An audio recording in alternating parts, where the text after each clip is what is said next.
Bonjour à toutes et à tous. Alors, l'enregistrement est démarré. Je vais désactiver tous les micros, en incluant les micros effectivement des intervenants. Donc, chers intervenants, n'hésitez pas à rallumer vos micros si vous devez parler. Est-ce que vous m'entendez? Juste signe pouce. Super. Donc, bonjour à toutes et tous, bienvenue à ce nouveau webinaire du WTC Rennes-Bretagne, organisé cette fois-ci sur une thématique pays. Nous nous focaliserons aujourd'hui sur les pays baltes avec un focus sur l'Estonie et ses secteurs porteurs. Autour de la table, nous avons le plaisir et l'honneur d'accueillir aujourd'hui Guillaume Degois, fondateur de Uma Nuture, facilitateur, coach et manager transition basé en Estonie. Guillaume est un penseur systémique, est un spécialiste de l'intelligence et la responsabilité collective. Il a d'ailleurs développé quelques concepts, dont le concept Be Here, bien-être de l'homme dans son écosystème responsable et éthique. Il vous en parlera davantage bien mieux que moi. Guillaume a débuté sa carrière chez Bouygues en tant qu'ingénieur, puis a créé sa propre entreprise à 28 ans dans la gestion de déchets, notamment électroniques, et il s'inspire de ses expériences dans l'élaboration de programmes de coaching, de formation dans lesquels il met l'humain au centre de son écosystème. Il nous rejoint aujourd'hui depuis Tallinn, une ville donc attrayante qui regorge d'opportunités. Il vous parlera d'ailleurs d'un programme qu'il a nommé The Tallinn Experience. Ensuite, nous passerons la parole à nos témoins, donc Marc Priser, International Business Developer chez ACI. Et Marc a travaillé avec les Sony pendant plusieurs années. Emmanuel Mounier, ensuite, qui est un indépendant chez EMR Consulting, interviendra. Alors, Emmanuel nous parlera de Lettonie, parce qu'aujourd'hui, nous parlons également de pays baltes. Et il nous fera part de quelques retours d'expérience en Lettonie, donc un peu plus au sud. Et ceci sera peut-être l'occasion d'ouvrir vers un autre atelier ou une table ronde future sur la Lettonie, pourquoi pas. Donc, tout d'abord, un bref rappel des missions du WTC Rennes-Bretagne. Pour votre information, le WTC Rennes-Bretagne, c'est une association d'une centaine de membres et partenaires du territoire brétilo-breton. Nous organisons régulièrement des webinaires sur des sujets internationaux, dont certains sur des pays spécifiques comme aujourd'hui, ou des régions. Nous avons d'autres expertises qui incluent, mais ne sont pas limitées à l'Iran, le Royaume-Uni, les USA, le Maroc, le Québec, Canada, et très prochainement sur la Russie. Mon rôle, finalement, c'est de créer un lieu d'émulation et d'échange et de faciliter les mises en relation entre entreprises souhaitant se développer à l'international. Nous avons un programme annuel d'animation créé pour et par les membres du WTC Rennes-Bretagne. Alors, le réseau WTC, c'est aussi un réseau mondial appartenant à la World Trade Center Association, basée à New York, qui regroupe 315 WTC à travers le monde dans 92 pays. Il arrive même aux membres du WTC Rennes-Bretagne d'utiliser les locaux d'autres WTC à travers le monde pour rencontrer des clients ou des partenaires, ou même pour participer à des événements B2B ou des conférences organisées par le réseau mondial des WTC. Pour plus d'informations, vous pouvez vous rapprocher de moi en fin de webinaire. Donc, assez parlé du WTC, juste un aspect technique. Merci d'éteindre vos micros et d'utiliser le chat pour vos questions. Nous tâcherons d'y répondre en fin de webinaire. Je laisse maintenant la parole à Guillaume. Guillaume, je t'invite à rallumer ton micro. Merci Nicolas.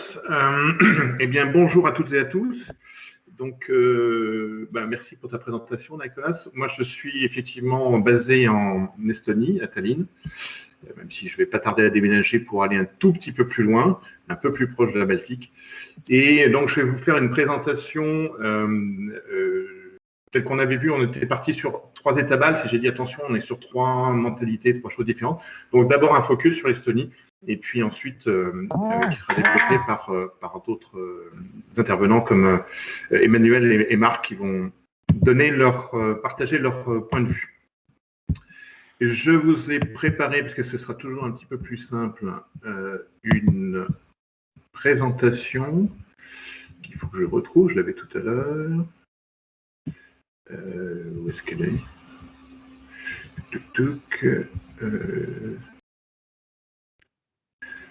Alors, pourquoi est-ce que je ne la trouve pas? Alors, attendez, excusez-moi, petit problème technique. On l'avait tout à l'heure et puis je ne la retrouve pas sur Zoom. Ah, non, tout l'écran. Bah, tant pis, je vais passer sur tout l'écran. Tu peux partager ton écran, hein, Guillaume. Ah, non, ça y est, elle est revenue. Là. Je ne sais pas pourquoi elle avait disparu. Voilà. Donc, là, normalement, vous devriez voir le drapeau de l'Estonie. C'est ça, c'est bon. Et donc, l'Estonie, l'un des 3 États baltes. Alors, là, je vais vous faire une présentation qui va s'articuler d'abord moi-même, donc Guillaume Degouin. Je suis fondateur de Human Nature.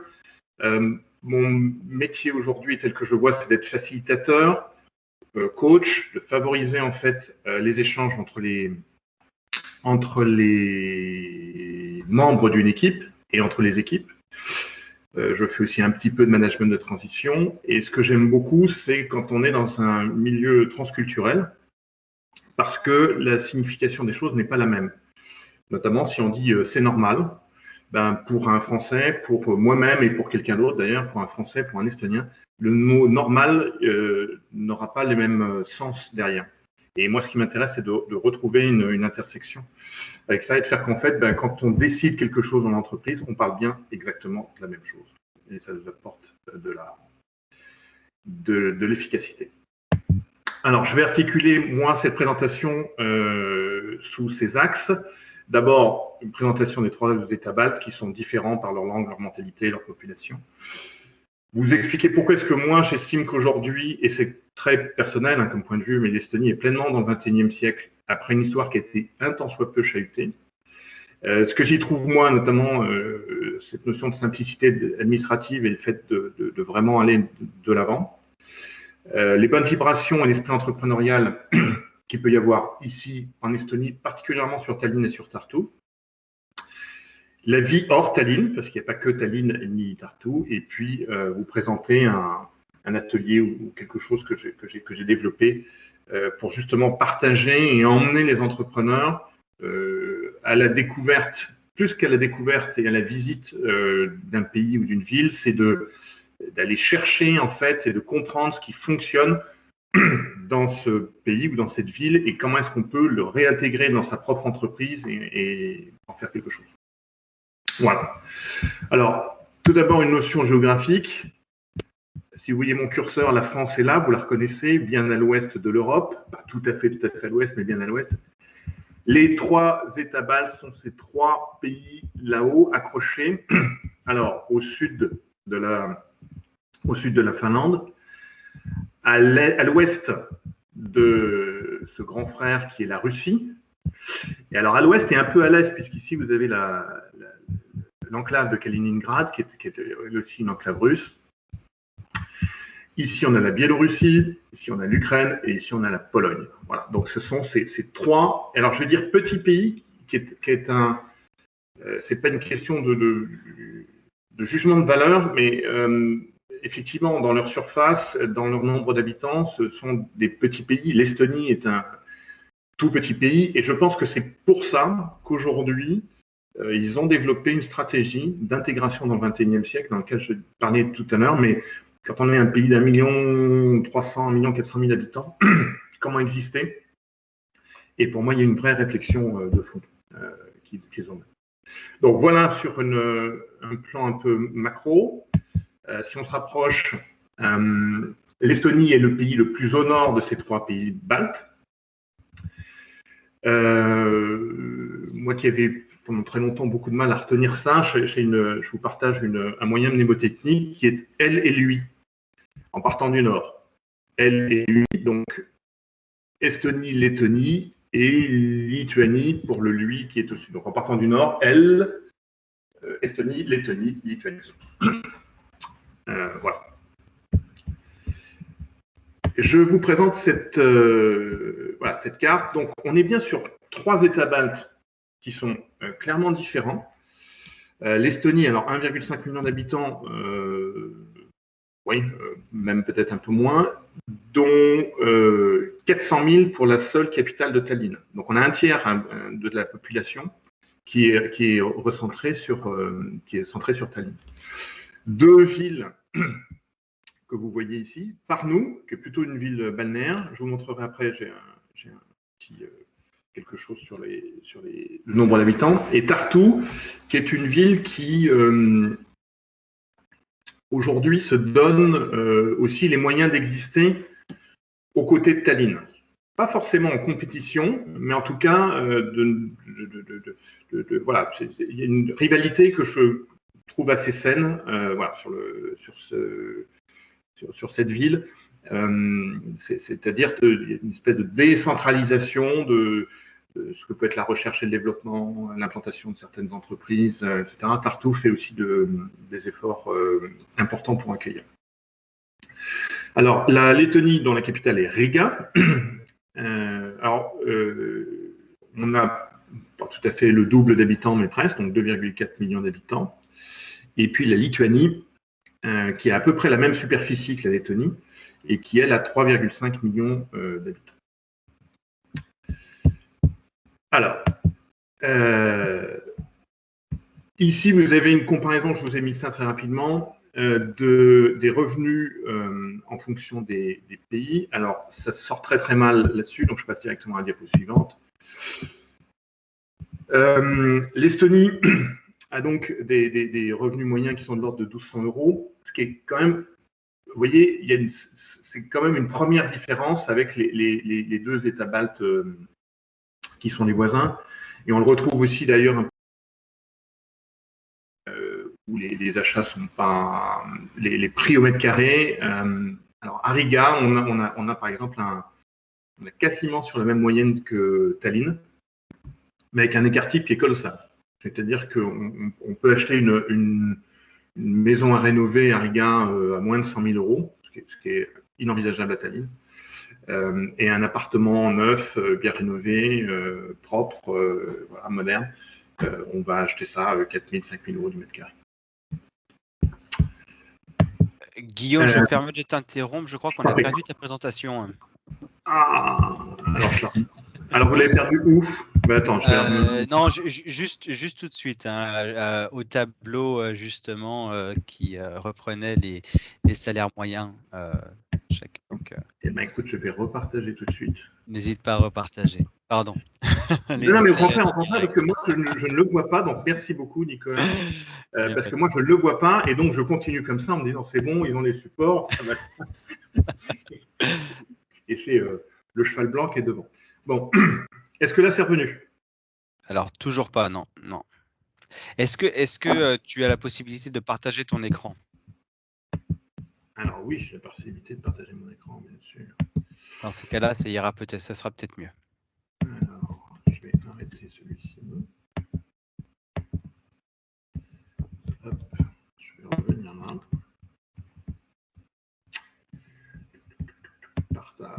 Partage de mon écran. Donc vous allez d'abord vous voir.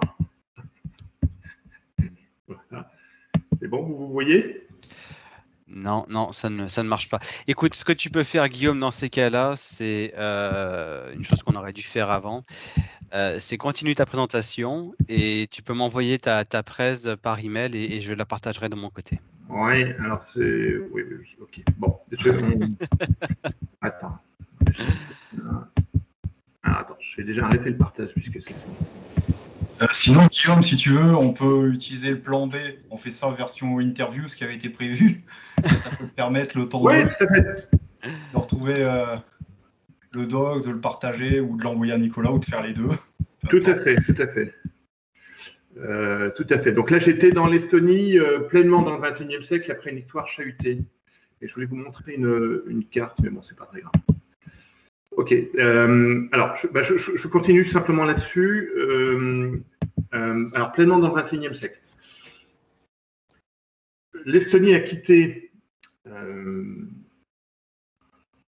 le bloc de l'Est il y a à peu près une trentaine d'années.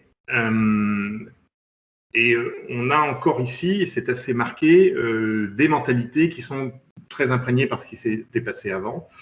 Et aujourd'hui, une jeunesse qui voit les choses de façon complètement différente. Ça, c'est le premier point. Je pense qu'au moment où l'Estonie est apparue sur la scène européenne, d'abord, ils ont demandé leur intégration à l'Europe. Ils ont demandé leur intégration à l'euro un peu après. Moi, je suis venu la première fois en Estonie il y a une quinzaine d'années, 15 ou 16 ans. Et on était encore avec une couronne estonienne. Et donc, ça a changé. Maintenant, ils sont passés sous l'euro. Et je pense que ce pays qui en a pris un peu sur le bout du nez par les Danois, les Finlandais, les Suédois, les Russes, s'est fixé un petit peu, enfin c'est mon analyse, comme façon d'exister. D'abord de dire que tout seul, avec cette taille-là, ce serait certainement un peu compliqué. Donc pour vous faire les choses assez simplement, tous les jeunes qui ont, allez, on va dire jusqu'à 40 ans, parlent tous couramment anglais. Les gamins font du code à l'école. Je crois que j'en parle après, dans la présentation. Et c'est comment est-ce qu'on existe aujourd'hui sur la scène internationale. Et ils ont développé donc beaucoup de choses qui sont liées à l'IT, la robotique, ces choses-là. C'est un pays qui est très moderne aussi, qui a aujourd'hui une première ministre et une présidente, ce qui est assez rare. Voilà, et puis une digitalisation de tous les outils, notamment administratifs, le plus rapidement possible, quoi. Ça, c'est super fort. Alors, c'est dommage parce que je vous partagerai bien, j'ai quelques illustrations qui montrent que ici à Tallinn, vous avez un quartier particulier qui s'appelle Rotermani. Et dans ce quartier, ce qui est intéressant, c'est qu'on peut lire sur les immeubles cette architecture, enfin ces passages de l'architecture. Et ce qu'a fait l'Estonie, enfin c'est ma compréhension ma perception du pays, c'est qu'elle a capitalisé sur chacune de ces époques sans les effacer complètement. Même les époques douloureuses sont encore inscrites aussi dans les bâtiments. Et on peut avoir une façade, on peut avoir une fondation du XVe siècle, quelques constructions, après murs de pierre, un peu de béton qui date de l'époque soviétique, et au-dessus on va être en acier et verre, par exemple. Alors je vais quand même essayer de vous partager si ça fonctionne. Ça parce que c'était. Est-ce que là vous voyez quelque chose ou toujours pas? C'est étonnant, non? Je vois simplement ton icône, Guillaume, GD en fait, au milieu de mon écran. Ok, bon, voilà, tu peux me l'envoyer, hein, la présentation, je la repartagerai, il n'y a pas de problème. Ouais. Ça, c'est surprenant. Alors, elle est un peu lourde, mais on la passera par gros fichier WeTransfer, c'est au besoin.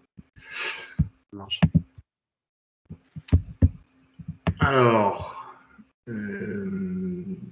donc voilà, donc l'entreprise est vraiment inscrite dans ce 21e siècle. L'université de Mustamäe est une des universités les mieux cotées au monde dans ce qui est IT et robotique. Et on trouve notamment, c'est un quartier dans lequel on trouve des petits robots. Alors j'avais là aussi une illustration, mais tant pis. On a des petits robots qui font la livraison du dernier kilomètre. Ce que je te propose, Guillaume, c'est Marc, si tu souhaites réagir peut-être à ce que Guillaume a évoqué. Dans ces cas-là, ça donnera le temps de m'envoyer la présentation par WeTransfer. Ouais. Alors, Marc, de ton côté, toi qui as passé beaucoup de temps en Estonie, est-ce que tu peux nous dire un peu plus de ton passé à travailler avec ce pays et peut-être réagir sur les 2-3 points évoqués par Guillaume, notamment sur le côté tech, le côté également universitaire, le fait également que le salaire moyen semble un peu plus élevé que dans les autres pays donc baltes? Ouais, tout à fait. Bon, c'est vrai que contrairement à Guillaume, moi je n'ai jamais vécu en Estonie, mais si tu peux te présenter vite fait, peut-être Marc, avant. Oui, tout à fait. Oui, donc voilà, moi je suis Marc Friser, donc aujourd'hui je fais du conseil à l'international. J'accompagne les TPE, PME, PMI pour se lancer, se développer, se structurer. Avec des zones de prédilection qui sont justement l'Europe de l'Est que je connais bien, et puis la Scandinavie.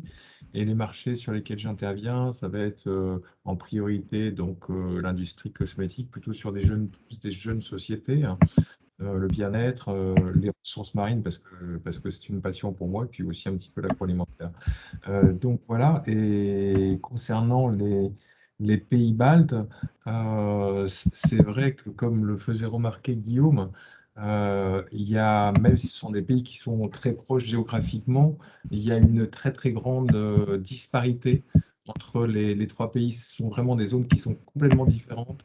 L'abord est complètement différent, avec, je dirais, peut-être l'Estonie et la Lituanie qui sont des pays entre guillemets, je dis bien entre guillemets, un petit peu plus modernes par rapport à la Lettonie qui est un pays sur lequel on ressent encore peut-être plus la présence, on va dire l'héritage peut-être russe.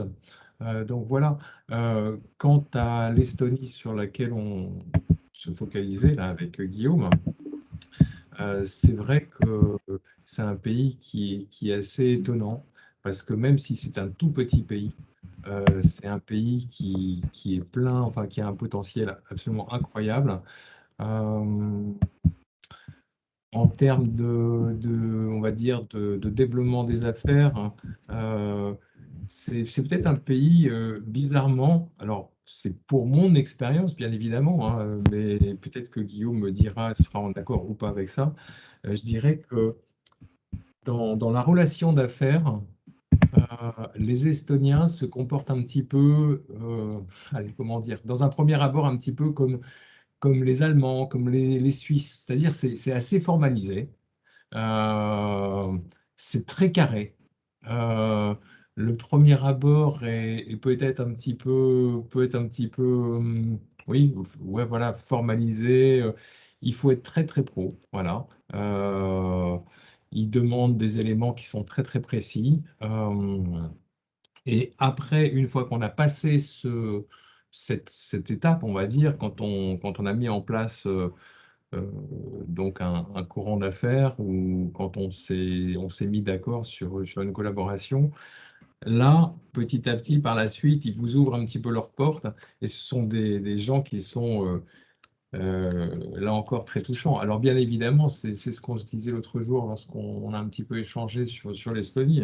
Euh, Moi, je n'ai travaillé qu'avec deux, trois importateurs en tout en Estonie, donc je ne peux pas prétendre connaître l'Estonie comme Guillaume, mais c'est vrai que souvent, j'ai remarqué qu'à l'international, quand on va sur un pays, les gens qu'on rencontre sont souvent un petit peu le portrait, le reflet de l'idée qu'on se fait du pays. Et en tous les cas, là, pour ce qui est de l'Estonie, c'est vrai que encore aujourd'hui, moi, j'ai des contacts avec des sociétés estoniennes avec lesquelles j'ai gardé de vrais contacts, on va dire, amicales.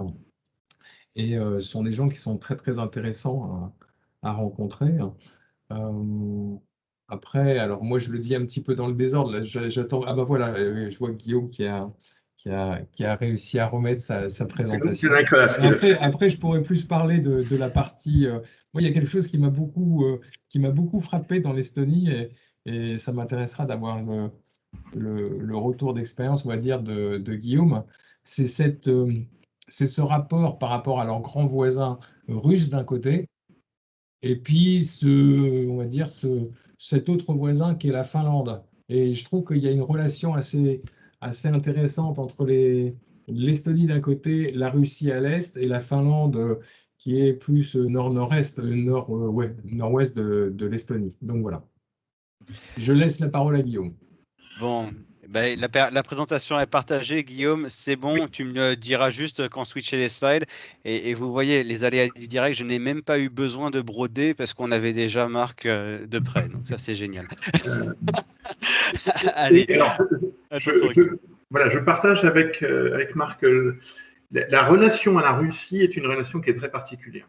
Euh, Bon, il y a plus de russophones que de gens qui parlent l'estonien ici en Estonie. Euh, Ça a été un vrai débouché les JO de 82 de Moscou, la partie nautique s'est passée à Tallinn. Donc c'est vraiment très, très, très fusionnel. C'est un peu le grand frère qu'on n'aime pas, mais duquel c'est quand même un peu indispensable. Enfin, c'est très particulier. Ça, c'est clair. Pour revenir sur ce que disait Marc au niveau des affaires, oui, ce sont des gens qui sont plutôt très méfiants, donc un côté très carré au démarrage. Et en fait, moi, c'est mon analyse, encore une fois, elle est très largement challengeable et là-dessus, je suis OK. Mais c'est aussi un pays très complexe, enfin, une population, des gens qui sont très complexes, ne serait-ce que quand on voit l'organisation des transports et des choses comme ça, il y a des choses qui sont je pars plutôt sur la complexité, c'est-à-dire des choses qui sont difficiles à reproduire. Mais ça fonctionne et ça fonctionne comme ça. Donc, une fois qu'on a réussi à passer les barrières des gens, d'être en confiance avec eux. Alors là, il y a des choses. Je suis pas surpris, comme Marc dit, j'ai gardé des relations très amicales avec des professionnels. Oui, ce sont les choses qu'on peut rencontrer. Ok. Nicolas, je t'invite à basculer sur une nouvelle diapo, si tu veux bien. Alors, vas-y, encore après.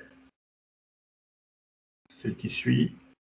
Alors, bon, ça c'est juste pour vous préciser. Bon, voilà, donc ça passe. Mais la diapo précédente que vous aurez, c'est une vieille carte de l'Estonie dont on voit que les territoires ont été redéfinis. Enfin, ça demandait un certain nombre de choses. Les noms ont été changés. Et vous avez ici, par exemple, ce que vous pouvez voir tout à fait au nord, au sud, enfin à l'ouest de l'Estonie et donc au sud de la Finlande. La Finlande est à 1h30 de ferry d'ici, hein, donc il y a vraiment une proximité importante avec la Finlande. Vous avez quelque chose qui s'appelle Port Baltique, maintenant Paldiski. Et Port Baltique, c'était le débouché des sous-marins russes sur la Baltique. Voilà, ce qui fait que l'Estonie reste quand même, je pense, géostratégiquement un enjeu voilà, qui pourrait être important pour les Russes parce que ça leur évite de passer par le nord. Bon, voilà, ça c'est mon point de vue. Vas-y, on peut prendre la suivante et juste pour vous présenter, voilà, le réseau routier qui est très bien desservi. L'aéroport de Tallinn a des liaisons directes avec la France, avec pas mal de villes en Europe.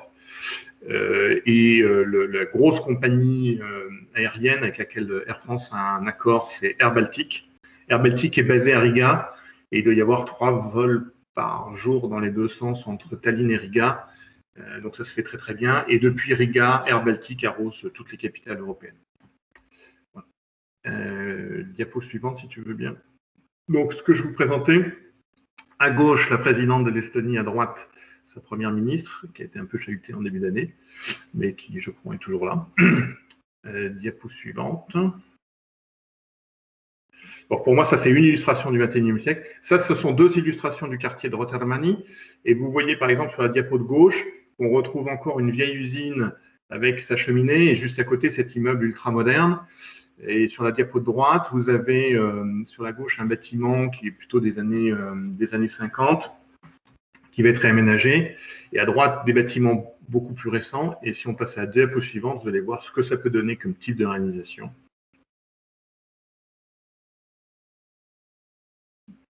Vas-y Nicolas, si elle passe. Non, elle passe pas la diapo. C'est bon, c'est switché. Hein. Ah bon, ça va. Donc voilà, on arrive à des choses qui sont comme ça. C'est-à-dire qu'on arrive à lire sur l'architecture des bâtiments, l'histoire un peu de la ville. Donc voilà, vous avez un vieux bâtiment qui était un entrepôt, et puis au-dessus, vous avez ces constructions ultra-modernes en acier et en verre, dans lesquelles il y a des bureaux. Enfin, voilà, je l'ai mis parce que c'est remarquable.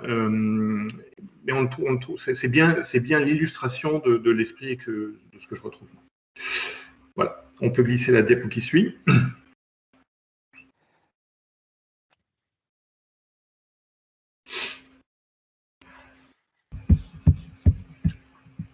Il semble qu'on ait un délai de 10 secondes. Ouais, ça devrait aller. Et là, donc voilà, là, ça c'est l'illustration de cette entrée robotique complètement dans le XXIe siècle. 2 illustrations.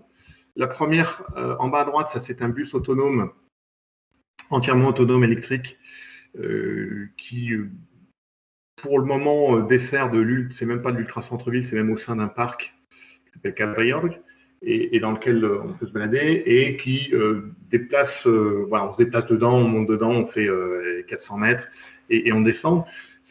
C'est un peu anecdotique, mais c'est en même temps une vitrine. Et la deuxième chose, et vous voyez sur la diapo de gauche qu'on est bien en Estonie avec la plaque de la voiture qui est à côté.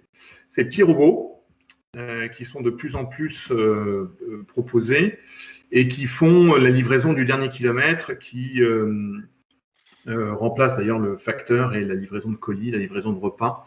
Et dans le quartier de Moustamae, il y en a partout, enfin il y en a souvent, et on les voit avec leur petit drapeau, hein, s'arrêter au passage piéton, regarder s'ils peuvent traverser. Enfin, c'est très intéressant. Et ça fait partie des technologies qu'ils exportent, et je vous en montrerai ensuite d'autres, sur des entreprises qu'on connaît tous et qui sont nées en fait en Estonie. On peut basculer sur la diapositive suivante.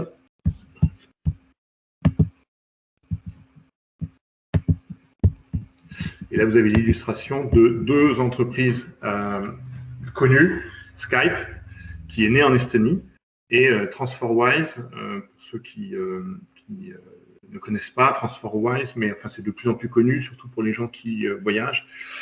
C'est le moyen d'avoir un compte multidevise.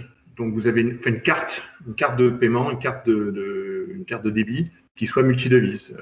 Vous la chargez dans une devise et en fait, quand vous réglez dans le pays dans lequel vous êtes, eh bien, c'est comme si vous aviez une carte du pays. Donc, il n'y a pas de frais, il n'y a pas de frais de carte bleue, de choses comme ça. À chaque dépense que vous faites, ça se fait comme si c'était une carte locale. Et ça fonctionne très, très bien. Et vous pouvez aussi recevoir de l'argent si vous êtes dans certaines devises sur des comptes étrangers. Voilà. La simplicité administrative, deux choses. Là, vous avez un tout petit encart là à gauche sur lequel vous pouvez voir Maniku. C'est l'application des transports de Tallinn. Tout est digitalisé. Vous êtes à un arrêt, quel qu'il soit.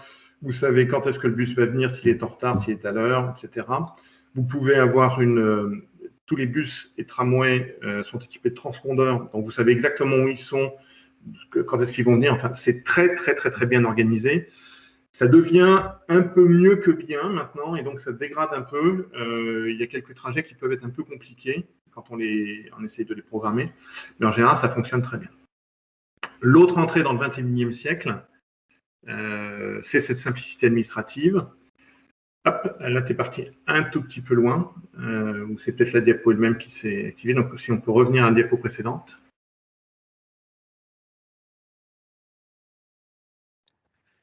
Que je la décrive un peu plus. Ah, non, c'est la diapo suivante. Voilà, je reviens. Le temps que tu la retrouves, en fait, toutes les administrations communiquent par Internet, répondent au courrier électronique en général entre 48 et 72 heures. Et ça se fait dans trois langues, l'estonien, le russe ou l'anglais. Et toujours, vous avez, si quelqu'un ne parle pas anglais, dans une administration, dans les 20 secondes qui suivent, 30 secondes qui suivent, ils ont trouvé un collègue, un confrère qui, lui, saura parler anglais et pourra répondre à vos questions et vous faire avancer. Enfin, c'est remarquablement bien fait. Petit focus très simple sur, vous voyez à droite, e-Residency Kit. L'Estonie est le premier pays à avoir inventé l'e-Residency. L'e-Residency, ça permet à n'importe qui, de n'importe quel pays, grâce à cette clé de signature électronique et la carte que vous avez à côté, moi je pourrais vous montrer la mienne, de créer une entreprise en Estonie de droit estonien, et il y a des choses qui sont assez simples, enfin je le dirai après, mais c'est vraiment très simple, et de pouvoir, et là on peut passer à la diapositive suivante, signer de n'importe où. Moi, dans toutes mes relations avec les administrations estoniennes, avec ma comptable, avec tout se fait en ligne et tout est signé de façon électronique grâce à cette carte à puce. Bon, alors maintenant je suis résident, j'ai aussi une deuxième carte, mais j'ai donc parlé d'eux. Je signe, je n'imprime plus. Voilà, il n'y a plus de scan, il n'y a plus d'impression, il y a juste une signature électronique. On peut signer un document Word, on peut signer un PDF. Ça vaut foi, c'est enregistré, c'est stocké. On a une réponse des administrations, comme je le disais, 48-72 heures, donc très prompte, et elle est opposable. C'est-à-dire qu'on ne vous dit pas, on vous a répondu ça, mais en fait, c'est à vous de voir. C'est clair, c'est net, c'est précis, et on avance. Ça, c'est quelque chose qui est intéressant. Une comptabilité qui est sans risque de contrôle fiscal. Moi, ma comptabilité est confiée à un provider, et il tient ma comptabilité, enfin elle pour le coup, parce que c'est une femme que j'ai en face de moi, elle me pose des questions, j'y réponds, et elle me dit, ok, donc, il y avait notamment des questions de travaux dans cet appartement, qui est à la fois un appartement que j'occupe professionnellement et personnellement. Et elle me dit, bon, bah, écoute, ce qu'on va faire, je vais te passer en fait juste la moitié de la TVA dedans. Et je sais que ça, c'est à partir du moment où elle a fait ce choix-là et qu'elle trouve que ce choix est judicieux, ce ne sera pas remis en cause. Voilà, donc c'est quand même, pour quelqu'un qui a subi 3 contrôles fiscaux, c'est quand même super appréciable. Et une comptabilité qui est simplifiée jusqu'à 40 000 €.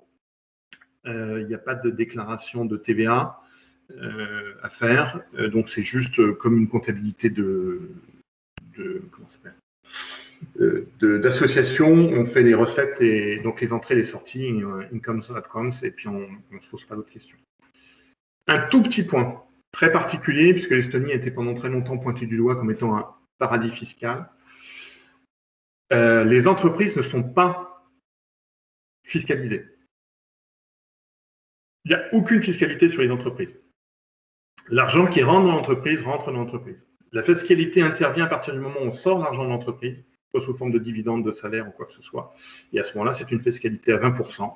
Il n'y a pas de tranche, il n'y a pas de choses comme ça, donc c'est aussi très simple. Vous trouvez ça injuste ou pas, mais enfin, voilà, en tout cas, c'est la façon dont ça fonctionne. Donc, ça favorise en fait le renforcement des capitaux propres des entreprises, puisqu'il y a cette fiscalité qui ne sort que c'est. Donc, il n'y a pas de notion de provision. Provision pour, c'est pas un truc qui est intégré. Enfin voilà. Et l'entreprise a ses capitaux et voilà. Et quand on en a besoin en tant que particulier pour faire des routes, des écoles, des hôpitaux, des choses comme ça, bah, c'est à ce moment-là qu'on paie. Voilà, pour la simplicité administrative. Diapo suivante, si tu veux, Nicolas. Alors, en termes de santé publique, elle a été classée. Alors, bon, j'ai trouvé ça. Je ne suis pas un fan des classements parce qu'on ne sait pas comment est-ce qu'on classe. Mais vous voyez que Tallinn est 6e, là où Paris est 64e, Lyon 27e et autres. C'est pas que rose hein, ici. Néanmoins, les deux choses que je voudrais illustrer, c'est les soins sont gratuits pour les résidents. Comme en France, et voilà. J'ai pas eu tellement l'occasion d'en avoir besoin, mais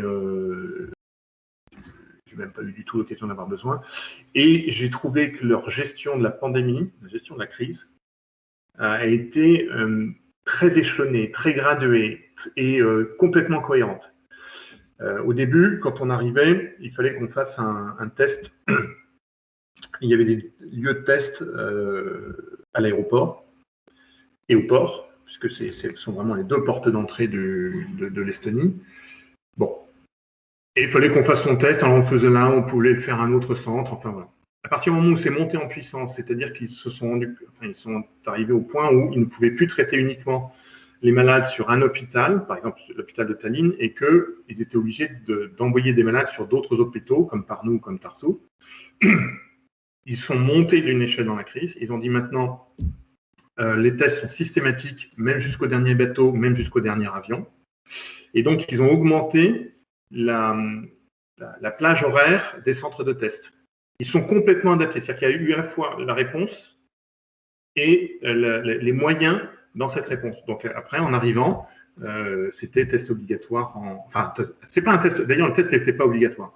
On avait le choix entre se faire tester, mais donc la possibilité d'être testé même à minuit en arrivant ou à 1h du matin, ou être en confinement pendant un confinement strict pendant 10 jours. Moi, j'ai à chaque fois choisi le test. Vous avez le résultat, s'il est négatif, sous forme de texto dans les 24 heures. Et à partir du moment où vous avez le premier résultat négatif, vous passez en confinement allégé, c'est-à-dire la possibilité d'aller faire ses courses, de se promener. On demande beaucoup de responsabilités en étant plutôt éloigné des gens dès qu'on peut, etc.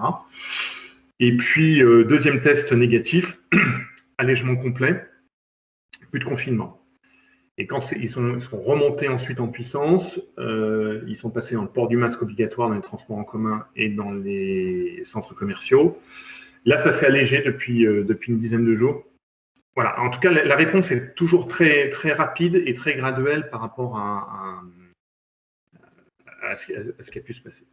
Et ils ont eu voilà, un peu moins de 1000 décès liés au Covid-19 pour 1,3 million. Diapo suivante, Nicolas, si tu veux. Alors, les bonnes vibrations et l'esprit entrepreneurial. Là, je vous ai mis l'illustration du quartier dans lequel je voulais vous faire en fait la conférence, mais bon, comme là, il y a vraiment du vent et autres, ça n'aurait pas été confortable du tout. C'est le quartier de Téliskivi. Donc, vous voyez que ce sont des anciens bâtiments. On voit le vieux Tallinn au fond. Hein. Derrière, c'est le vieux Tallinn. Juste derrière, on a la gare. On voit les rails de chemin de fer. Donc, si on va du fond, vieux Tallinn, les rails de chemin de fer et ce quartier qui sont en fait des anciens entrepôts, anciennes usines et autres. Et ça a été un peu amélioré façon loft, façon. On est tout à fait dans l'esprit startup. Et on a une ambiance assez sympa, vraiment tournée vers la création. Voilà, on peut passer à la diapositive suivante. Dont le fameux Lift 99, qui a été un des premiers incubateurs. Et on va passer à la diapo suivante. Donc voilà, c'est une idée de. Donc, ce que j'aime beaucoup, c'est voilà, une certaine fierté. Alors, ils appellent ça Estonian Mafia, Wall of Fame. Mais vous avez ici toutes les grandes entreprises. Alors, on ne les voit pas de près, mais pour agrandir la photo si vous le voulez, qui sont nées à Tallinn et qui ont réussi à rayonner. Diapo suivante. S'il te plaît. Bon, voilà, donc l'esprit, ce qu'on peut retrouver à l'intérieur, ça doit être Lift 99, mais ça peut être ailleurs. Et encore une autre. Voilà, donc pour ceux qui sont vraiment dans cette mouvance start-up, voilà, c'est ce qu'on peut recevoir. C'est parfois un peu excessif comme ça, mais en même temps, voilà, c'est sympa, c'est bon enfant. Et ça bosse pas mal avec des gens qui sont vraiment bien câblés. Une bonne comment dire, un bon synchronisme avec le fait d'avancer, de faire du code, une bonne compréhension du monde, etc. Diapo suivante, s'il te plaît. Donc, ils ont souvent 2 emplois. Comme vous avez vu, il y a certains revenus qui sont quand même assez bas sur Tallinn. Louer un appartement ici, c'est au minimum... louer un appartement minimum, c'est 450 € par mois. Donc, vous avez vu tout à l'heure qu'il y avait des revenus qui étaient de l'ordre de 650, 700 € par mois. Donc, il y a des gens qui habitent en dehors de Tallinn. Mais souvent 2 emplois. Et très souvent, sur les 2 emplois, il y en a un qui est entrepreneur. Donc, ils peuvent être salariés d'un côté, et puis après, faire 1 heure ou 2, encore le soir, d'aller bosser, enfin, de faire d'autres choses. Diapo suivante.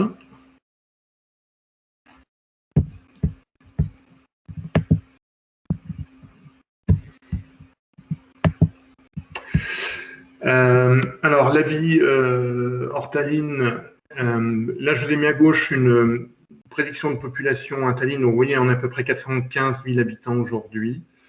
Bon, moi, je dis toujours à peu près 400 000. C'est pas amené à croître beaucoup. Et on a ici, vous avez une autre illustration qui est donc l'université de Tartu. C'est un document qui vient de l'université de Tartu. Comme je vous le disais tout à l'heure, il y a une vraie complémentarité entre ces 2 villes. Il y a beaucoup de services administratifs qui sont sur Tartu, notamment le service des enregistrements des entreprises est sur Tartu. Donc, il y a cet équilibre, il n'y a pas de notion de compétition, de centralisation, de choses comme ça. Voilà. On peut passer sur la diapositive suivante. Donc, voilà, un peu moins d'1 400 000 habitants, dont 400 000 voilà, un petit tiers sur Tallinn. Et vous voyez ici, population très, très, très, très dense autour de Tallinn, qui est voilà, le plus marron foncé. Et dès qu'on sort un peu et qu'on va en campagne, qui est donc, comme je vous disais, bien desservi par les bus, il y a un réseau de bus qui est remarquable. Il y a des trains aussi qui fonctionnent très bien, qui sont d'excellente qualité, récents, avec des prises de courant, du Wi-Fi, chauffé, enfin, ça fonctionne très, très bien. Dès qu'on sort de Tallinn, les prix sont bien moindres. Voilà, ça n'a rien à voir. Tallinn a à peu près le niveau de vie d'une ville comme Rennes, on va dire, à la fois entre le prix du mètre carré immobilier, manger, ces choses-là, on est à peu près voilà, dans une ville de province. et voilà, même taille à peu près que la ville de Rennes d'ailleurs. Dès qu'on sort, on peut être un peu plus dans la campagne profonde. Voilà. Donc après, ça dépend de ce que l'on veut y faire, et notamment pour l'agro. Et on peut passer à la diapositive suivante.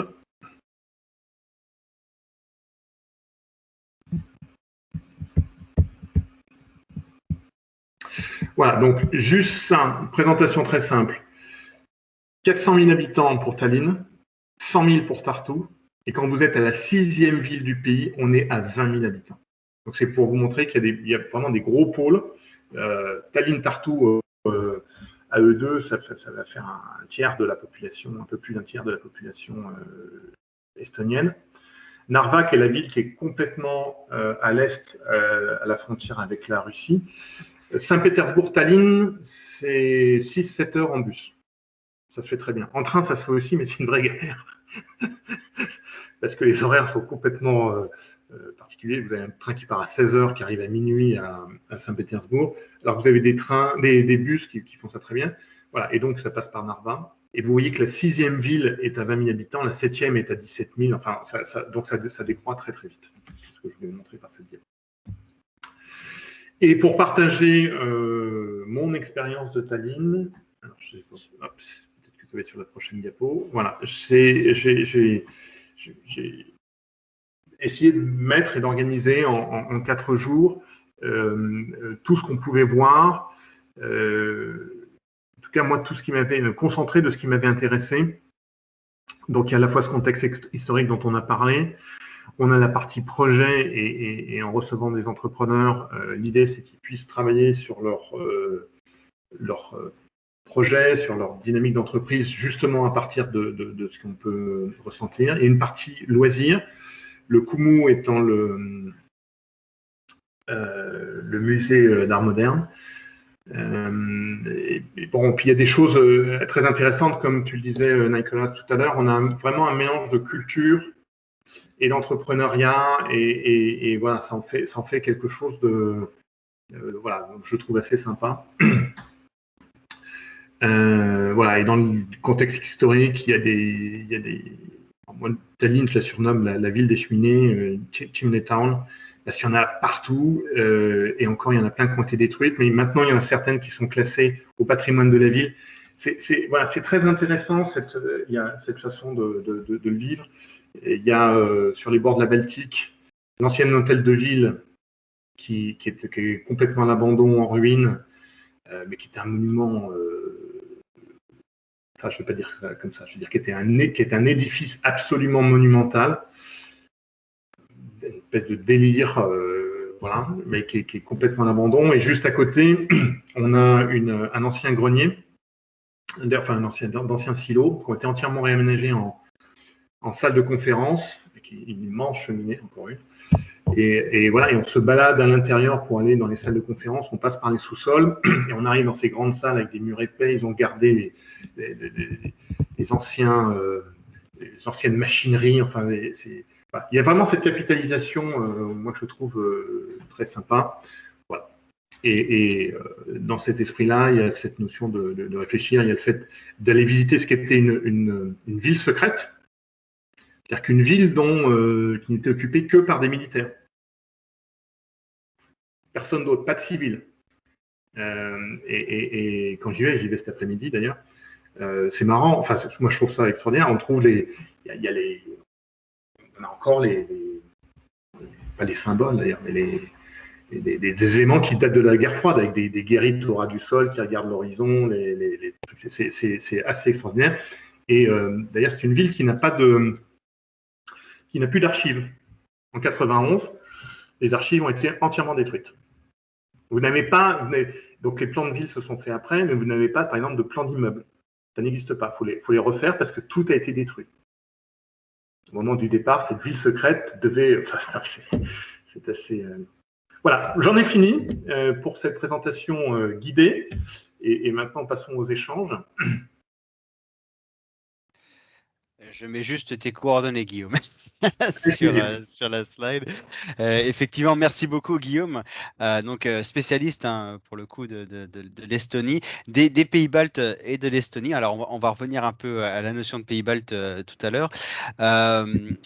Donc, n'hésitez pas à contacter Guillaume si vous avez des questions supplémentaires. D'ailleurs, si vous avez des questions, je vois Steve, merci, tu viens de poser une question. Tiens, une question d'ailleurs qu'on peut poser dès maintenant, hein, et puis après on passera à nos témoins. Guillaume, qu'est-ce qui t'a amené à développer ton activité en Estonie? Pourquoi? Alors, c'était une des slides et je reviens dessus. 6 lettres, simple. S-I-M-P-L-E. Tout est archi simple. Et c'est vraiment un plaisir. Alors, c'est simple, simple et simple. Et en plus, à chaque fois qu'on est qu'on a une question, okay, on pose la question, on a une réponse et donc on avance. Donc, en tant que chef d'entreprise, l'aide à la décision, c'est facile. Alors, ça, c'est le dernier point. Les deux premiers points, c'est que, comme je l'ai présenté tout à l'heure, j'ai découvert l'Estonie lors d'un voyage en Suède. Enfin bon, bref, je ne sais pas les détails. Et j'ai bien aimé ce qui se passait là. Et c'était donc il y a 14 ou 15 ans. Et donc, j'ai le souvenir, notamment, justement, juste à côté de Lana Hall, ce fameux hôtel de ville surprenant, voir une mamouchka qui poussait son caddie avec les 2-3 trucs qu'elle mettait de côté, voilà, avec lesquels elle survivait, et puis un gars garguait sa berline juste à côté et payait son parc-mètre avec son téléphone. Il y a 15 ans. Okay. Donc ça, c'était un des choix. Et puis ensuite, moi, dans cette fameuse transculturalité, et particulièrement Europe de l'Ouest, Europe de l'Est, c'est le pays qui m'a semblé le plus facile et le plus simple pour installer mon siège social. Merci Guillaume. Peut-être Marc, de ton côté, l'Estonie, on parle de simplicité, on parle d'innovation technologique, d'agilité, d'Estonian Mafia. Alors je sais pas si j'ai l'impression que c'est brandé là pour le coup, c'est quelque chose qui est assez commun. Entre tradition et modernité, on parle un peu du passé soviétique qui est assez particulier. Avec tous ces mots-clés, Marc, qu'est-ce qui te vient à l'esprit quand on parle d'Estonie? Moi, je rejoins parfaitement les propos de Guillaume. Alors, la simplicité, n'ayant pas vécu en Estonie, ni à Tallinn, ni à Tartu, enfin dans les grandes villes, j'aurais tendance à dire oui. Moi, je dirais une certaine facilité, c'est vrai.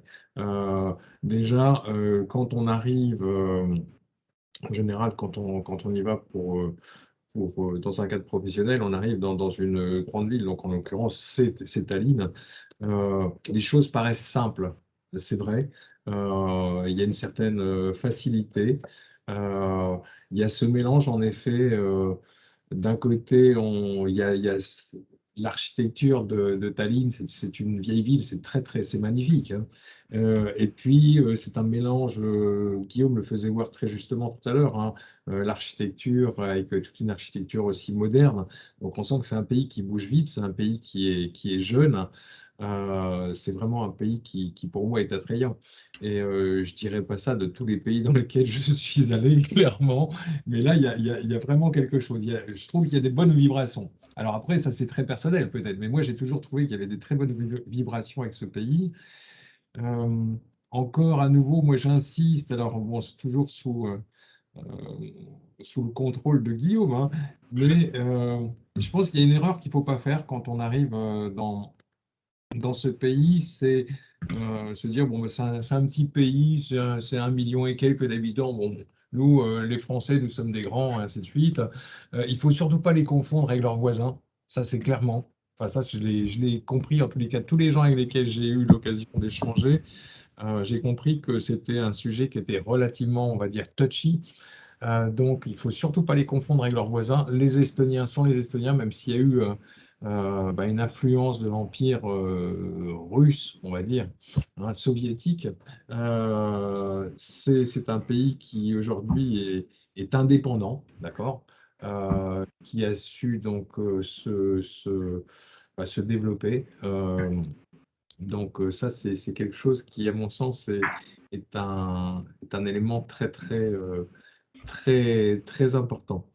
J'avais juste un autre point, et là, j'aimerais bien voir l'avis de Guillaume après, parce qu'il parlait des trains, et il me semble te l'avoir dit, Guillaume, mais moi, j'ai à plusieurs reprises, moi, j'allais faire des sortes de tournées, on va dire, dans toute l'Europe de l'Est, que ce soit tous les pays baltes, la Biélorussie à côté, la Russie, et j'avais pour habitude, souvent, au lieu de choisir un mode de transport qui est l'avion, de choisir un mode de transport qui est le train, et notamment les trains de nuit, parce que je trouve que c'est super intéressant.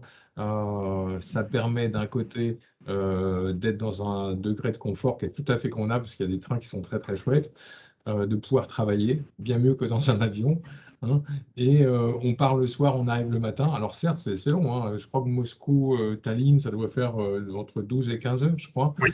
Moi, j'ai toujours beaucoup apprécié ça, avec quelquefois des trains d'ailleurs. Alors là, je ne pourrais pas l'expliquer. Peut-être c'est ceux qui sont estoniens qui sont très modernes, et puis quelquefois c'est des trains qui sont, on va dire, post-soviétiques avec le samovar, avec la babouchka là, qui est une babouchka par wagon, hein. Alors, je ne sais pas ce que tu en penses, parce que tu laissais entendre tout à l'heure que pour aller, par exemple, à Saint-Pétersbourg, enfin, il fallait bien mieux prendre le bus, je crois, ou le car, que le train. Alors, euh, en fait, tu parles du train qui est celui qui. Il y a un train par jour qui quitte Tallinn en direction de Moscou et qui passe par Saint-Pétersbourg. Ouais, Donc, je donne l'horaire, c'est 16 heures. d'accord. Alors, il n'est pas C'est à très peu près pratique ça. parce qu'il arrive à Saint-Pétersbourg à minuit. Ouais. Voilà. Mais il arrive à Moscou, je crois, à 10 heures du matin ou quelque chose comme ça, ou enfin en milieu de matinée. Et là, je pense que c'est très sympa. Après, sur les autres trains, moi, ceux que je connais sont des trains internes à l'Estonie et on n'a pas de train de nuit. Et j'adore les trains de nuit. Je suis comme toi. Pour moi, c'est une vraie Je expérience. trouve que culturellement, c'est super intéressant. C'est sympa. On arrive détendu. Donc, mais là, il n'y a pas de. Les trains partent très tôt le matin et il y en a plein. Mais il n'y a pas de train de nuit interne. Et celui dont tu parles, alors pour le coup, si je devais me rendre à Moscou, je pense que c'est celui que je prendrais. D'accord. C'est intéressant ce que vous dites. Bon, là, on parle un petit peu du voisin estonien. Donc, avant de parler du voisin du Sud, on va parler du voisin du Nord et de l'Est, qui est donc la Russie. La facilité des visas, enfin, comment ça se passe si moi je suis français, je veux aller en Russie, je suis en Estonie, comment ça se passe pour ensuite traverser la frontière pour aller en Russie? Alors, il y a alors, c'est assez simple quand on est résident. Alors, parce qu'avec la crise, la pandémie, les choses ont un peu évolué, mais c'était très simple c'était assez simple en étant résident d'obtenir un visa de court séjour, 5 jours, pour aller faire un saut en Russie. C'est quelque chose qui se fait très bien. Les Russes arrivent à avoir des visas aussi rapidement et il y en a beaucoup qui travaillent ici en Estonie, des Ukrainiens aussi.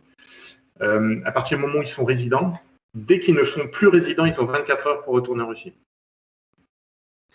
D'accord. Voilà. Mais voilà, résident en Estonie, c'est facile d'avoir un visa pour aller Enfin, c'était facile d'avoir un visa pour aller en Russie. Et je crois, et là je parle sous couvert de ceux qui connaissent mieux ça, mais je crois que pour la Lettonie et la Lituanie, c'est la même chose pour la Russie et pour la Biélorussie, puisque ils sont tous les deux frontaliers avec. Voilà. D'accord. Et quand tu parles de simplicité, c'est simplicité à la frontière ou simplicité à l'ambassade? Alors, je ne saurais pas dire parce que je n'ai pas activé ça, mais je crois qu'il fallait prendre son visa ici avant de D'accord. partir. Mais en général, c'est du Tallinn, donc voilà. On y va, on demande son visa, je ne sais pas combien ça coûtait, je ne sais plus combien. Bref, et on avait son visa 5 jours et c'était facile. D'accord, question pratico-pratique. Tout à fait. Merci Guillaume pour ta réponse, merci Marc pour ton intervention. Alors, on va passer au témoignage d'Emmanuel, Emmanuel Mounier qui se présentera. Alors pourquoi ce témoignage? Donc, on a parlé beaucoup de technologie, donc il y a réellement un fil technologique, un fil d'innovation. On a l'impression presque lorsqu'on entend parler de la facilité de l'innovation technologique en Estonie, eh bien, les objets connectés et sont beaucoup plus développés qu'en France finalement. Donc, Emmanuel, lui, est un spécialiste donc de la technologie IoT. Il vous en parlera un peu plus. On va parler donc là plutôt de Lettonie, donc qui est le voisin du Sud. Alors certes, on parle effectivement de trois pays différents et ça, on en est conscient. Mais c'est vrai que lorsque j'ai échangé avec Emmanuel récemment, qui m'a dit bah tiens, je connais bien la Lettonie, bah, je dis bah ça serait l'occasion d'en parler justement dans ce webinaire. Et d'ailleurs, il est fort probable que nous ouvrirons la discussion plus tard sur la Lettonie pour diverses raisons. Emmanuel, si tu nous entends, je t'invite à Ouais. allumer ta caméra et ton micro. Alors la caméra normalement est allumée. Est allumé? Ouais, caméra est allumée, le micro aussi. Alors, par contre, je ne te vois pas. Est-ce que vous voyez Emmanuel, Marc, Guillaume? Non? Je ne te Alors, vois pas. Steve et- c'est On te embêtant voit. ça. Peut-être Steve, si tu éteins ta caméra, on verra peut-être Emmanuel. Je ne sais pas. Alors, j'ai redémarré ma caméra au cas où. C'est bon, je pense qu'on va te voir. Non, non plus. Non, Bon, bah, parce que moi la caméra est allumée, j'ai la petite lumière qui est allumée sur la caméra. La caméra n'est pas barrée sur sur Teams, donc en principe, décidément, les dieux de la technologie ne sont pas avec nous aujourd'hui. ils ne sont pas avec nous aujourd'hui, ouais, manifestement.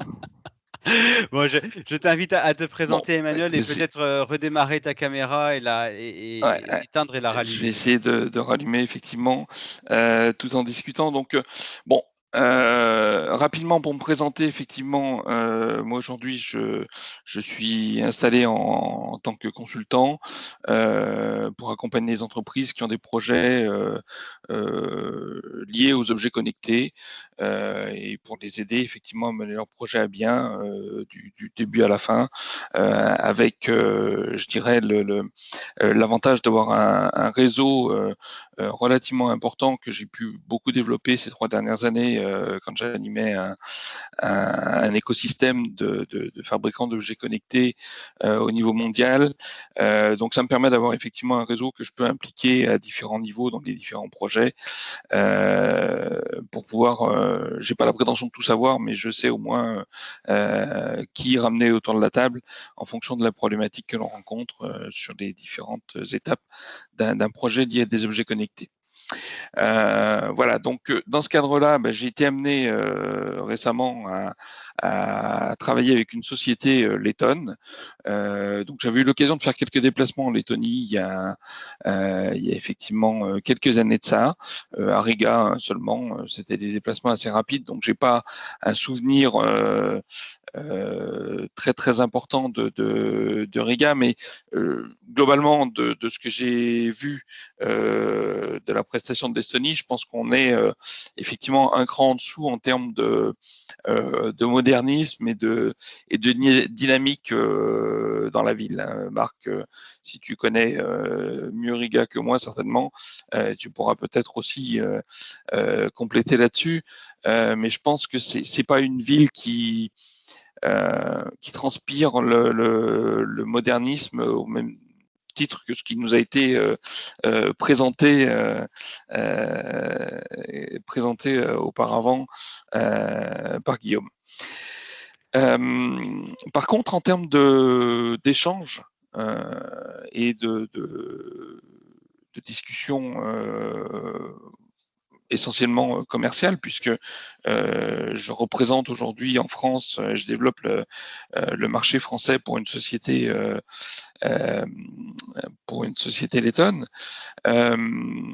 je dirais que les produits qui sont développés sont des produits effectivement relativement high-tech. On a effectivement, on sent très bien qu'il y a une très grosse connaissance technologique. On ressent aussi dans tous les échanges qu'on peut avoir avec eux cette très grande rigueur qui a été présentée tout à l'heure pour l'Estonie, surtout sur les premiers échanges. Hein. Il y a ce premier échange qui est assez formel, qui se retrouve aussi dans les relations. Pour la petite histoire, j'étais allé j'étais allé en Lettonie avec quelqu'un qui n'avait pas l'habitude de voyager et très très français, qui tout de suite se jetait sur les gens pour leur serrer la main. On sent que c'est pas quelque chose qui les met à l'aise. Moi, j'ai les Lettoniens avec qui je discute justement me faisaient remarquer à l'époque où on commençait à découvrir un petit peu ce qui se passait avec le Covid et où la communauté européenne avait commencé à faire des préconisations par rapport au respect notamment des distances sanitaires. Ils étaient revenus vraiment en rigolant en disant bah oui, mais la communauté européenne nous dit qu'il faut qu'on respecte des distances d'1 mètre ou 1,50 m, mais enfin, franchement, on comprend pas pourquoi ils veulent nous mettre si près. Donc c'était vraiment c'est pas effectivement des relations très c'est pas nos relations du sud de la France, quoi. Surtout en termes de premier abord. Après, effectivement, les contacts s'établissent et on arrive à avoir des contacts assez sympathiques, très amicaux avec les gens avec qui on travaille, mais le premier abord est peut-être un petit peu plus distant. De manière globale, effectivement, par contre, en termes de techno, on est sur des très bonnes technologies. On est sur des gens qui, d'un point de vue échangent très bien en anglais. En tout cas pour la jeune génération. Effectivement, de très bons échanges en anglais et là-dessus, je dirais qu'au niveau français, on a certainement des cours à prendre, mais un très bon relationnel avec eux. Une rigueur sur beaucoup de choses dans la conception et par contre une approche marketing sur la conception des produits que j'attribuerais. Alors, quand je veux caricaturer, je dis il y a la rigueur héritée des pays de l'Est dans la conception du produit en termes de technologie, et puis il y a l'ouverture qui est plutôt Grand Ouest sur l'aspect marketing, plutôt nord-américaine sur l'aspect marketing. Je pense que tout à l'heure, Marc, tu évoquais des choses et des liens avec, notamment avec l'Allemagne. Je trouve que en termes de conception, ça ressent un petit peu l'approche allemande. C'est effectivement de la conception assez solide, assez robuste, mais avec une finition qui est sympa autour et un bon design, quoi. Voilà, donc voilà un petit peu moi ce que je peux dire de cette relation avec la Lettonie. Après, on est effectivement sur un pays où je sais pas moi l'impression que j'en ai, c'est que beaucoup de gens se connaissent. Les réseaux sont assez étroits. Le dirigeant de l'entreprise, par exemple, avec laquelle je travaille, a des accès assez rapides à des représentations diplomatiques ou à des gens du gouvernement en fonction des différents besoins qu'il peut avoir. Moi, ils m'ont mis très vite en relation avec l'ambassadeur de Lettonie en France pour qu'il puisse m'aider dans le développement du marché en Lettonie. Donc, il y a effectivement une solidarité pour représenter la Lettonie à l'extérieur qui est assez forte. Merci Emmanuel. Et cette agilité, on a parlé d'agilité, alors c'est un peu le mot à la mode là, on met tout sur le compte de l'agilité. Tu la retrouves en Lettonie également?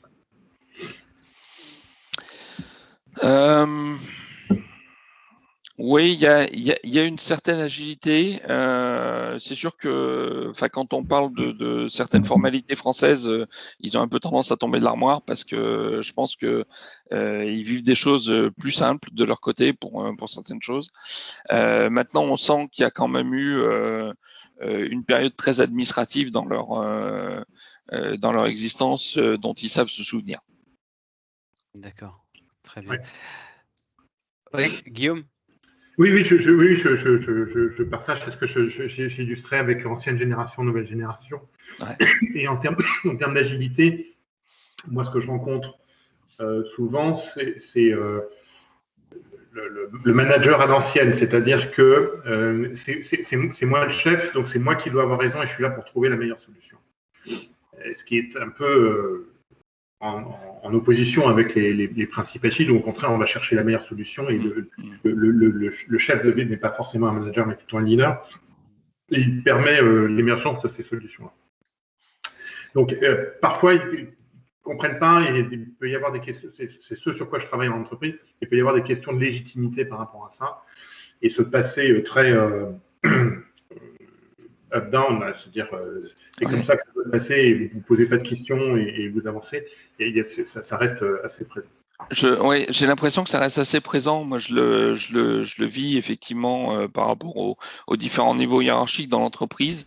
On sent que ça reste. Alors, je me posais la question, et tu sauras peut-être nous répondre, Guillaume, si est-ce que c'est uniquement lié à un positionnement hiérarchique dans l'entreprise, ou est-ce que c'est lié est-ce qu'il y a des notions peut-être de caste ou de choses comme ça, ou liées à des types de formations, ou à parce qu'on a l'impression qu'il y a vraiment des réseaux à chaque niveau, chacun a son réseau de communication.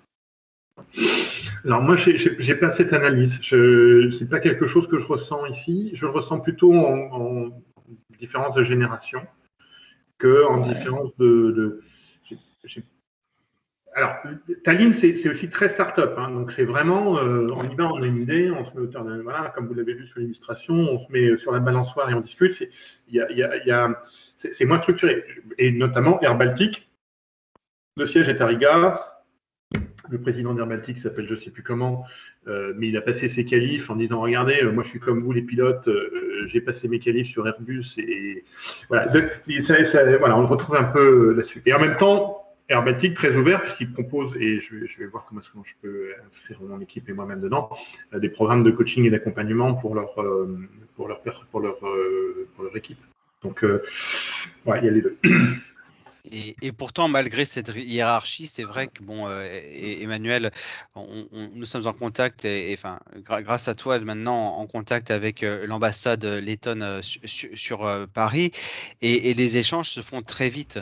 J'ai l'impression, là, pour le coup, que cette hiérarchie est un peu moins marquée, comme tu le démontrais, Emmanuel. Les entreprises ont cet accès à des représentations diplomatiques assez facilement. D'ailleurs, il est probable que nous ayons la visite d'une délégation diplomatique lettonne dans les mois qui viennent, d'où possiblement une table ronde que nous organiserons au WTC avec des entreprises intéressées par ce marché. Donc c'est assez paradoxal, effectivement, et peut-être que ce côté paradoxal, effectivement, Guillaume, comme tu le démontrais, est peut-être générationnel.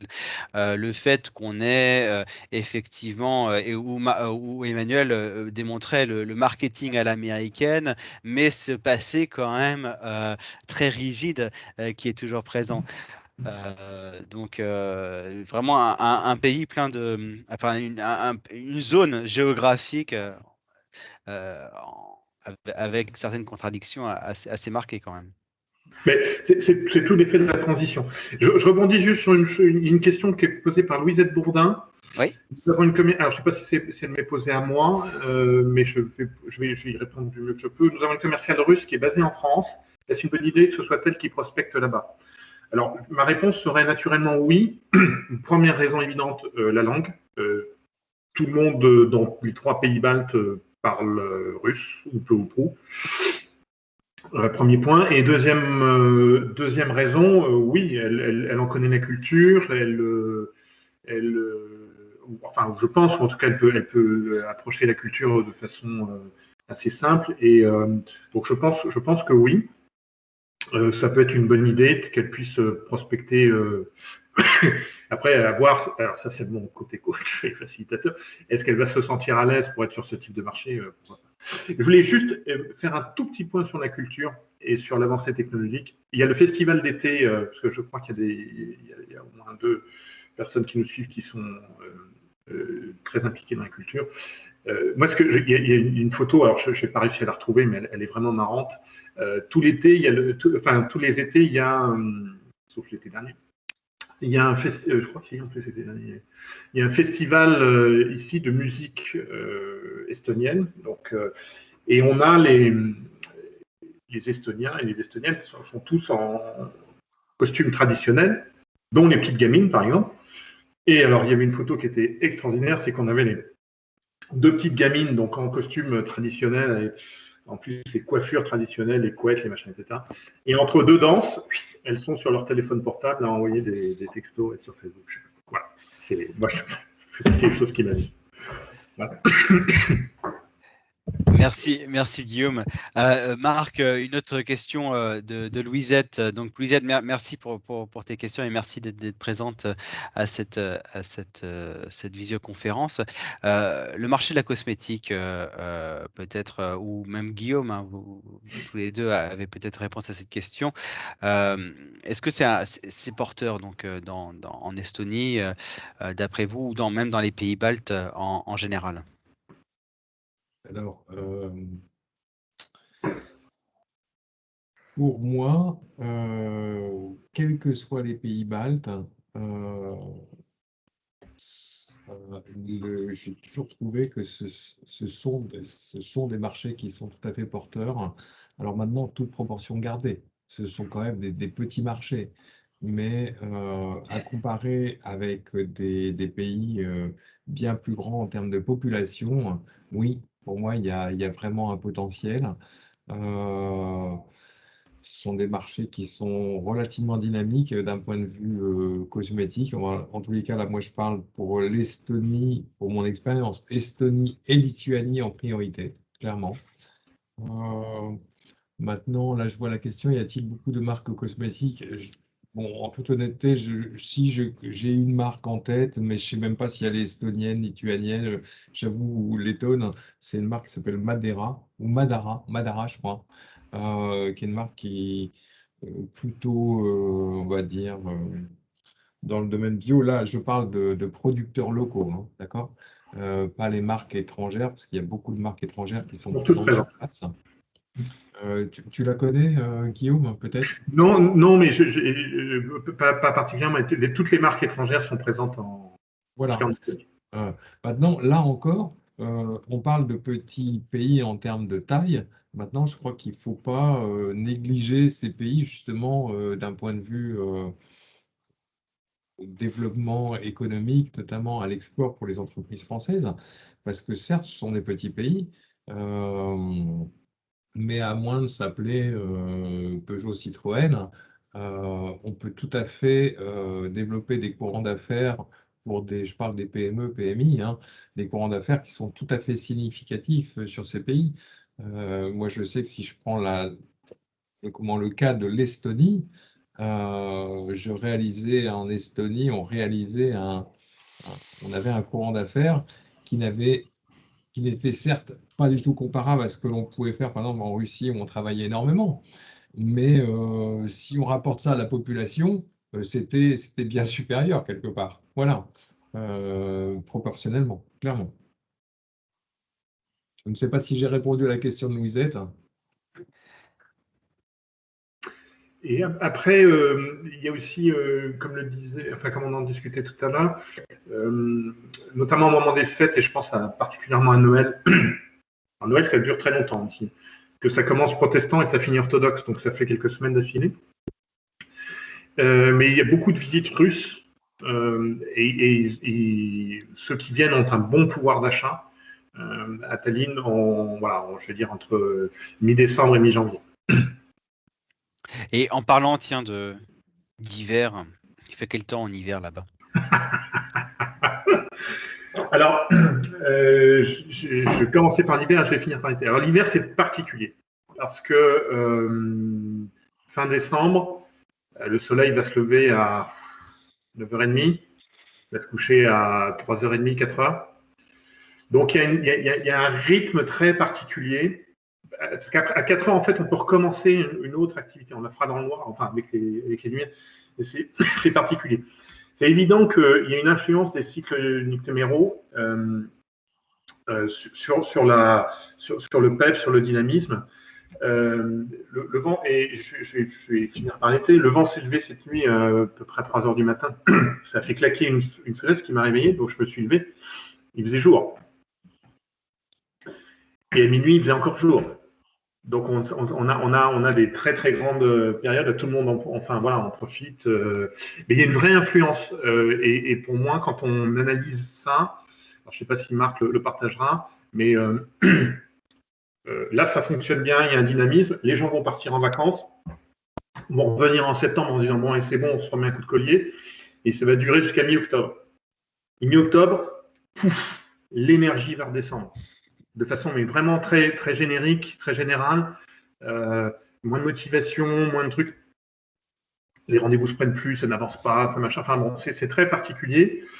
Et ça se relance mi-décembre, puisque là on rentre dans les fêtes et donc il y a à nouveau du peps qui s'insuffle. Et ensuite, ça va redémarrer après les fêtes de décembre, janvier. Petite période de crue et de récupération. Et ensuite, février, mars, avril, mai, juin sont des mois qui sont plutôt dynamiques. Mais on a un vrai, enfin moi c'est mon ressenti, je l'ai partagé avec des Estoniens qui m'ont dit bah ouais c'est un peu comme ça que ça se passe. Il y a un cycle en fait dans l'énergie et le peps, même d'un point de vue professionnel. Merci Guillaume. Je rajouterais que... Marc. Pardon. Vas-y Marc. Ouais, non, je dirais pour un premier voyage en Estonie, je pense que je prendrais soit l'hiver, même un vrai hiver, ou alors la période, là on est Tout à fait dans la meilleure période en ce moment. C'est magnifique, c'est un petit peu, c'est ce que disait Guillaume. Alors je sais pas si on dit ça d'ailleurs à Tallinn, on le dit à Saint-Pétersbourg, c'est ce qu'on appelle les nuits blanches. Donc il fait quasiment jamais nuit. C'est ça. Si vous avez la chance, alors par contre, juste un petit truc, il ne faut pas être allergique au pollen parce qu'il y a une explosion de la nature qui fait donc les saisons sont plus courtes, je crois. Et donc c'est vrai qu'il y a énormément de pollen dans l'air. Mais si vous avez en plus la chance, tout à l'heure Guillaume l'a dit, donc Tallinn, c'est à la porte de Helsinki. Je crois qu'il y a des gens qui font même, il me semble, quotidiennement ou toutes les semaines l'aller-retour, hein. Donc c'est à 1 heure ou 1 heure et demie en ferry. Vous allez moi j'ai été à Helsinki, notamment, je crois que ça s'appelle la fête du Vappu, il me semble. Tous les gens sont habillés en blanc, ils fêtent l'arrivée de l'été et c'est splendide, splendide. Et d'un point de vue plus professionnel, là encore, je dis que l'Estonie, ça peut être aussi tout à fait cohérent quand on monte un voyage, donc, notamment de prospection, de développement commercial, d'essayer de rayonner autour de tous ces pays. Il y a une vraie cohérence à faire Tallinn-Helsinki. C'est super facile à faire, donc d'une pierre deux coups. Et donc, ouais, il peut y avoir un intérêt à faire ça. Voilà. Merci Marc, parce que ça me permet de rebondir juste une minute, même pas là-dessus. C'est ce qui m'a fait choisir Tallinn aussi. C'est-à-dire que c'est très central pour aller à Helsinki. On prend le bateau une nuit après, voilà, ce n'est pas le train, mais c'est le bateau, une nuit après, on est à Stockholm. La Lettonie est à 3/4 d'heure d'avion, voilà. Et Lituanie, même chose. Enfin, c'est très très central pour pouvoir rayonner sur la région Baltes. Merci Guillaume, merci Marc. Merci Emmanuel. Donc, si on doit retenir un certain nombre de mots-clés que je me suis noté, on peut retenir donc simplicité, j'ai l'impression que c'est le mot d'ordre, innovation technologique, agilité. On peut y retenir l'Estonian Mafia, si j'ose dire. Ce pays entre tradition et modernité. On a parlé des voisins de l'Estonie, on a parlé du voisin du Sud pendant quelques longues minutes et très intéressant de présentation d'Emmanuel. On a parlé de Russie, on a parlé même de Finlande et d'Helsinki. Donc cette mer Baltique qui est présente, j'imagine, dans le quotidien aussi des habitants de Tallinn. J'imagine qu'il y a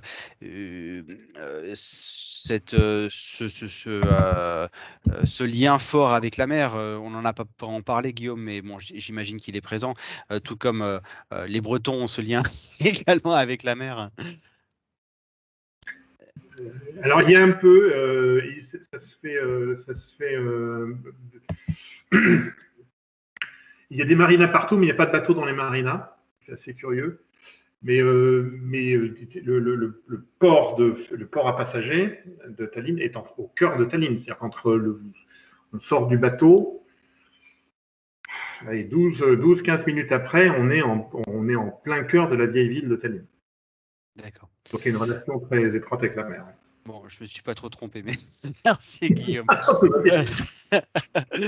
Donc, en tout cas, et merci bien entendu à tous les participants aujourd'hui. Alors, l'atelier est enregistré, on le publiera donc sur les réseaux sociaux dans quelques heures.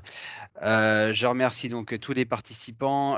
Merci Steve pour avoir participé. Merci Louisette Bourdin pour tes questions. Je remercie également, bien entendu, toutes les entreprises qui ont su participer.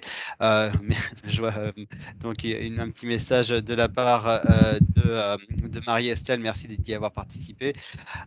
Également l'Orchestre national de Bretagne. Je vois qu'il y avait également un festival de danse qui participait très souvent, comme on le dit très souvent au World Trade Center, la culture et la formation, les échanges, notamment dans le cadre de l'éducation, sont un peu les fers de lance des échanges commerciaux.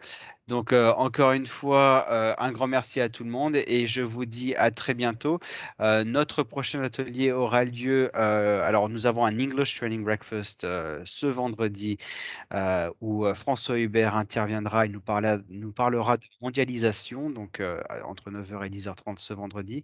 Le 22, mardi 22, nous avons un atelier sur l'implantation que nous organisons en partenariat avec le groupe BPCE, donc Banque Populaire, Caisse d'Épargne, avec les interventions notamment de Pramex. Et ensuite, le 24, nous avons un dernier atelier donc, qui clôturera donc, notre saison avec une nouvelle fois Guillaume, nous aurons Steve Bayeul, nous aurons Isabelle Quéré qui nous parleront des phases de déploiement à l'export. Il s'agira d'une mise en bouche, d'un teasing d'une demi-heure pour un atelier beaucoup plus dense que nous organiserons en présentiel en septembre dans les locaux du WTC. Pour plus d'informations, n'hésitez pas à consulter donc le site du WTC. Encore une fois, merci beaucoup et très bonne journée à vous.